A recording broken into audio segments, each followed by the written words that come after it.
জানিব বিচাৰিছোঁ এনেই আৰু শাক খোৱা চব্জি কটা মাৰ্কেটত অহা অনলাইনৰ বস্তু দেখুওৱা তাৰপিছত ঘৰৰ এইবিলাক ধৰণৰ ভিডিঅ'টো নহয় আৰু এইবিলাকনো কি বনাম আৰু আজি নিজৰ দেশখনৰ কাৰণে দুআষাৰ ক'বলৈ বিচাৰিছোঁ।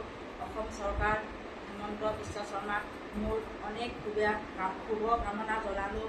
জয় আই অসম বুলি মই তেওঁক আদৰিছোঁ আৰু তেওঁ আমাৰ অসমত যিখিনি পক্ষ লৈছে আজি কোনো এটা মন্ত্ৰীয়ে এইখিনি ল'বলৈ পৰা নাছিলে।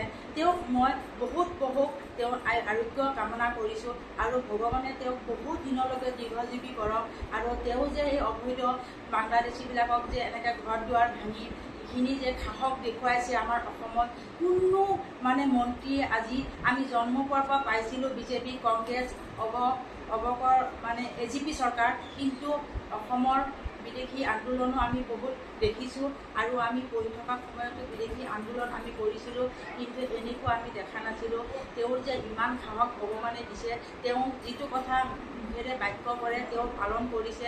আমি তেওঁক অসমবাসীয়ে সকলোৱে তেওঁক আৰোগ্য কামনা কৰিব লাগে আৰু তেওঁক ভগৱানে ইমান শক্তি দিয়ক যে এই অবৈধ বাংলাদেশীবিলাকক যে নিক্ষেপ কৰিব বিচাৰিছে।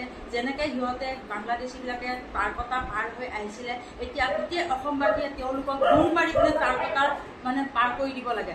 অ'ত ত'ত সিহঁতে বসবাস কৰিব ধৰিছে। গতিকে আমাৰ অসমবাসী খুব জাগ্ৰত হওক, খুব সচেতন হওক, সিহঁতক যে কোনো ঠাই বিভেদ থাকিবলৈ যে নিদিয়ে। অসমখন আজি ধ্বংস হৈ গৈছে। গতিকে হিমন্ত বিশ্ব শৰ্মাই যিটো পদক্ষেপ লৈছে, ইমান ভাল পদক্ষেপ লৈছে। তেওঁক ভগৱানৰ ওচৰত সদায় প্ৰাৰ্থনা কৰি আছোঁ, তেওঁক যে ভগৱানে যে তেওঁ সুস্থ শৰীৰত সুস্থ মগজেৰে তেওঁক ৰাখক আৰু তেওঁ যে দীৰ্ঘজীৱী হৈ থাকক। তেওঁক যে ভগৱানে বহুত শক্তি দিয়ক। তেওঁক আমি এনেকুৱা এটা মন্ত্ৰী আমি কোনোদিন দেখা নাছিলোঁ জন্ম পোৱাৰ পৰা। ভগৱানে তেওঁক ইমান শক্তি দিছে। মুখেৰে যেনেকৈ কৈছিলে এদিন বিজেপি চৰকাৰ আহিলে অসমখন বিদেশী মুক্ত কৰিম, তেওঁ বিদেশী মুক্ত কৰিবলৈ বিচাৰিছে। গতিকে গোটেই অসমবাসীয়ে সকলোৱে একগোট হ'বৰ সময় হৈ গ'ল আমাৰ। তেওঁ অকলে যুঁজিব নোৱাৰিব নহয়, আমিও তেওঁলোকক চাথ দিব লাগিব। গোটেই অসমবাসীয়ে নিজৰ যিখিনি কৰ্ম আছে কৰি মেলি তেওঁক আমি আগুৱাই যাবৰ কাৰণে শক্তি দিব লাগিব।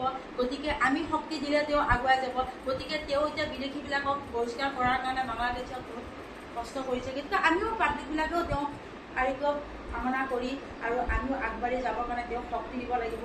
আৰু এই বাংলাদেশীবিলাকক ক'ত ক'ত বসবাস কৰিছে আমি সকলোবিলাকে চকু দিবৰ সময় হ'ল। গতিকে অসমবাসীলৈ মই এইটোৱে কামনা কৰিছোঁ, হিমন্ত বিশ্ব শৰ্মাক যে সুকামনাৰে সকলোৱে তেওঁৰ কাৰণে এদিন এগুচি চাকি লগাওক, যে তেওঁ জীয়াই থকা অৱস্থাতে যে এইখিনি কৰিব যে বিচাৰিছে। আমি জীয়াই থকা অৱস্থাতে তেওঁক যে আমি এখোজ চাকি লগাই পিনে তেওঁক শুভকামনা আমি সকলোৱে যে অসমবাসীয়ে জনাওঁ। গতিকে মই এইখিনি কথা কোৱাত যদি কিবা এটা যদি ভুল হৈছে, সকলো অসমবাসীয়ে যে ক্ষমা কৰি লওক।